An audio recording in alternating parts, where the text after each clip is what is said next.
WADEMOS. 5 minutes, s'il vous plaît, je vais passer pour le RFLD. Thank you, Chair. Honorable Chairperson and Commissioners of the African Commission on Human and People's Rights, Honorable State Party Delegates, distinguished colleagues from civil society, all protocols observed. The Women Leaders Network for Development, RFLD, and the West Africa Democracy Solidarity Network congratulate the African Commission on Human and People's Rights on the holding of the 81st Ordinary Session and the privilege for WADEMOS and RFLD to present this statement. As a woman-led organization, RFLD has over the years been working to end discrimination and violence against women and girls and promote gender equality and human rights across the Sahel, West Africa, Central and Southern Africa. For 2 years running, RFLD has been a proud member of WADEMOS, a network of over 45 national and regional level pro-democracy civil society organizations, leveraging their solidarity and mutual support to roll back the tide of democratic backsliding observed across the ECOWAS sub-region in recent years. Over several years of activism and advocacy, WADEMOS commends the commitment and dedication of the African Commission to safeguarding and upholding human rights across the African continent.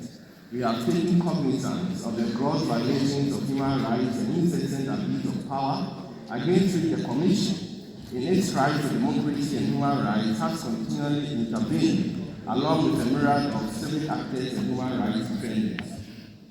However, WADEMOS and RFLD are deeply concerned about the rigorous wave of human rights violations which have transpired with impunity over the past years across the ECOWAS sub-region, characterized by violent crackdowns on protesters by government security forces, illegal arrest and detention of government critics, and a clampdown on media and media practitioners. These have become prevalent as the world's worst humanitarian crisis currently quietly unfolds in the Sahel, where a raging terrorist insurgency and the adverse effects of climate change have triggered growing insecurity and widespread human rights violations, including gender-based violence and violence against children.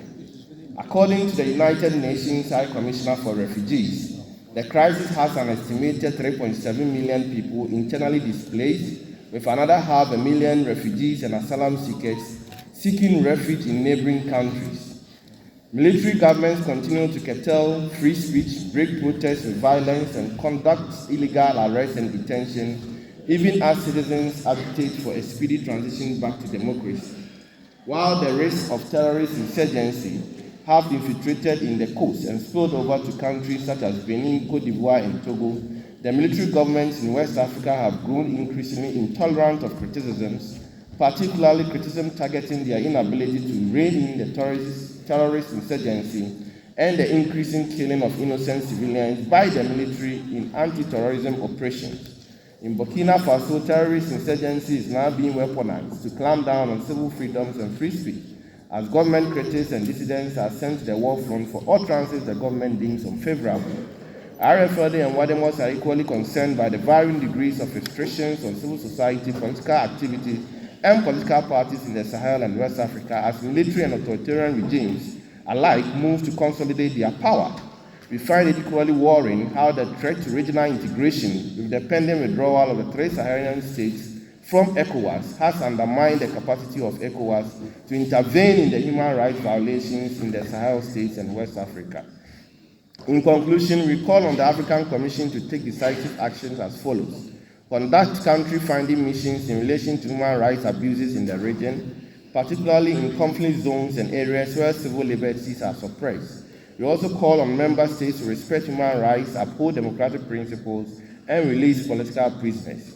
We remain hopeful that with the Commission's leadership and the collective efforts of civil society, we can turn the tide against authoritarianism, protect human rights, and build a brighter future for all in the ECOWAS region. WADEMOS and RFLD will continue to work with all partners, including the Commission and members of our network, to enhance the rights and freedoms of human rights defenders and activists in West Africa. Thank you very much, Chair.